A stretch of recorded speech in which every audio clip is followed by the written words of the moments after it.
বেগুন কাবাবের এই রেসিপিটা খেয়ে দেখলে মুখে লেগে থাকবে। তো এখানে আমি দুটো বেগুন নিয়েছি বড় সাইজের, এটাকে ধুয়ে নেব। আজকের ভিডিওটা বন্ধুরা দুর্দান্ত হতে চলেছে, সবার সঙ্গে থাকো। তো এখানে আমি বেগুনটাকে ভালো করে জলে ধুয়ে নিচ্ছি। এবার আমি মশলা রেডি করব। 100 গ্রাম মতন শুকনো লঙ্কা নিয়েছি বোটা ছাড়িয়ে, আর গরম জলে ভিজতে দিয়ে দেবো। তারপরে এখানে এটাকে বেটে নেবো, যার জন্য আমি বাটির মধ্যে সব শুকনো লঙ্কাগুলো তুলে দিলাম। বড় সাইজের একটা রসুন, হাফ চামচ মতন গোটা জিরে, আর এর মধ্যে স্বাদ মতন নুনটা দিয়ে দেবো, আর চীনা বাদাম 50 মতন। তো সবগুলো দিয়ে আমি বেটে নিলাম।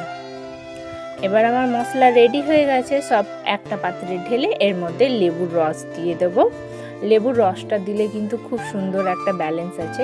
এবার বেগুনটাকে এরকমভাবে ফালা করে নিতে হবে।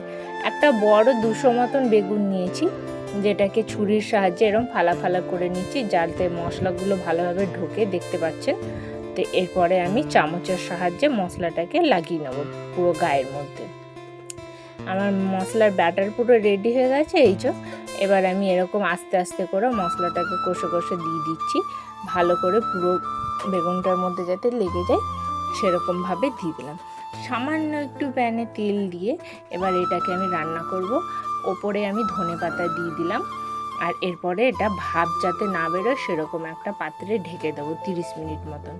তো আমার এখানে বেগুন কাবাব একদম রেডি হয়ে গেছে। তোমরা করে দেখো আর খেয়ে দেখো, দুর্দান্ত লাগবে। ভিডিওটা দেখার জন্য অসংখ্য ধন্যবাদ। Bye bye.